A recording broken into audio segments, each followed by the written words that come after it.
अब कमलनाथ जी हैं, और कमलनाथ जी अगर कीचड़ी उनको अच्छी लग रही है आरोपों की, तो मुझे कोई आपत्ति नहीं है। कौन लायक है कौन नालायक है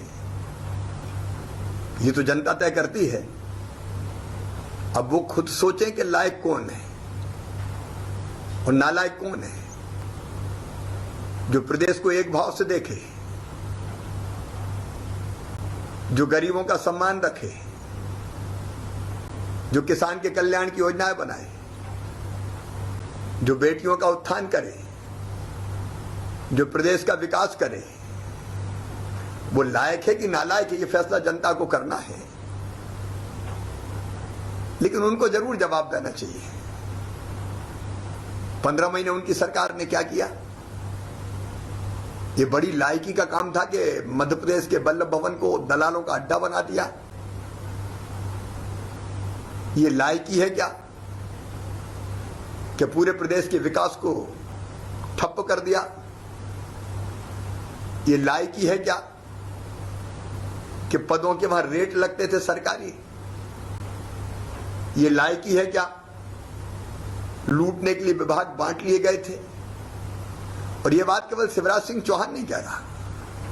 याद करें कमलनाथ जी, आपकी सरकार के वन मंत्री श्री उमंग सिंगार जी ने क्या कहा था? शराब माफिया कौन, रेत माफिया कौन? क्या सिंगार जी के बयान आपको याद नहीं है? क्या ये भी भूल गए कमलनाथ जी कि ग्वालियर चंबल संभाग से एक मंत्री जो आज नदी बचाने का नाटक कर रहे थे, वो जनता से कह रहे थे कि हमें माफ कर दो, हम रेत का अवैध खनन नहीं रोक पाए। किस बात को आप लायकी कहते हैं? क्या किसानों से झूठ बोलना लायकी है? क्या बेरोजगारों से छल करना लायकी है? क्या बेटियों को ठगना लायकी है? वृद्धों से झूठ बोलना लायकी है? आप कौन सी लायकी और नालायकी की बात कर रहे हैं?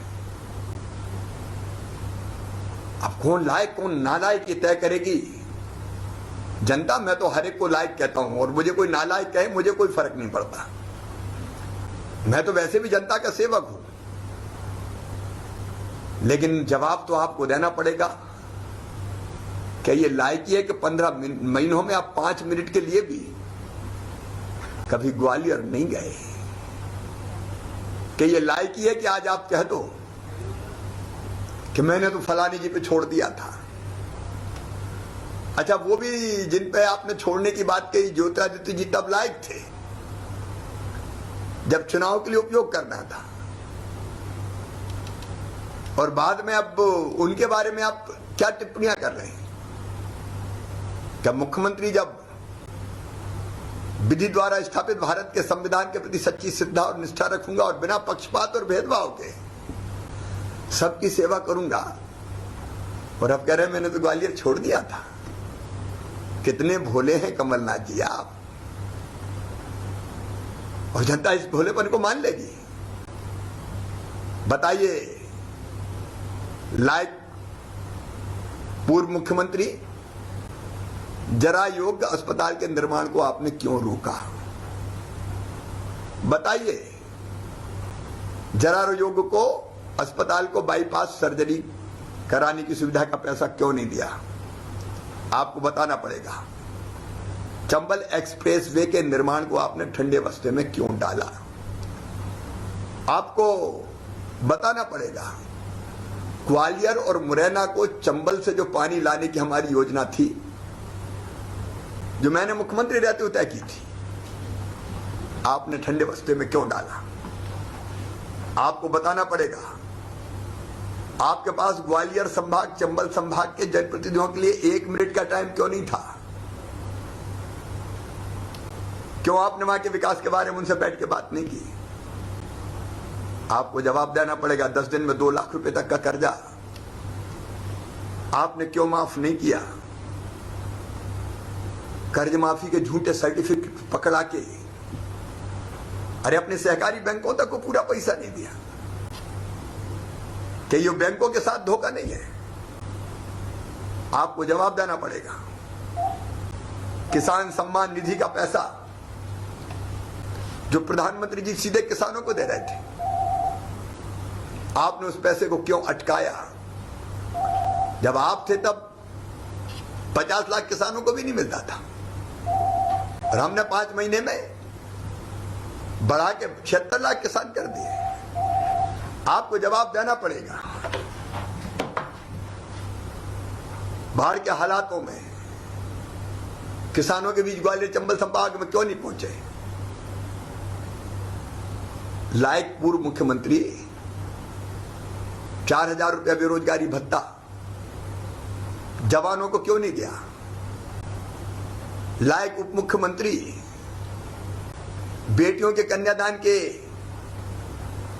51,000 किसने खा लिए? ये तो बताओ। संबल योजना क्यों बंद की? इसका जवाब देना पड़ेगा। गरीबों के अंतिम संस्कार के कफन के पैसे क्यों छीने? इसका जवाब देना पड़ेगा। गरीब बहन के बेटा बेटी पैदा होने के पहले 4,000 और बाद में 12,000 लड्डू के क्यों छीने? आपको जवाब देना पड़ेगा। फसल बीमा योजना के प्रीमियम की राशि आपने क्यों जमा नहीं की प्रदेश के हिस्से की, जिससे किसानों को 3100 करोड़ रुपया नहीं मिले? जवाब देना पड़ेगा। लाड़ी लक्ष्मी बेटियों की योजना को क्यों आपने ठंडे बस्ते में डाला? बुजुर्गों की तीर्थ दर्शन यात्रा को आपने क्यों रुकवाया? आवास योजना में और गरीबों को मकान मिल सकते थे। प्रधानमंत्री आवास योजना आपने राज्य अंश क्यों नहीं दिया? गरीबों की सहायता की योजनाएं बंद करके क्या गरीबों के साथ धोखा नहीं किया? आपकी लायकी की कितनी बातें हैं? जवाब के रूप में कहूं, मुझको नालायक कहने वाले पहले इन प्रश्नों का उत्तर दें।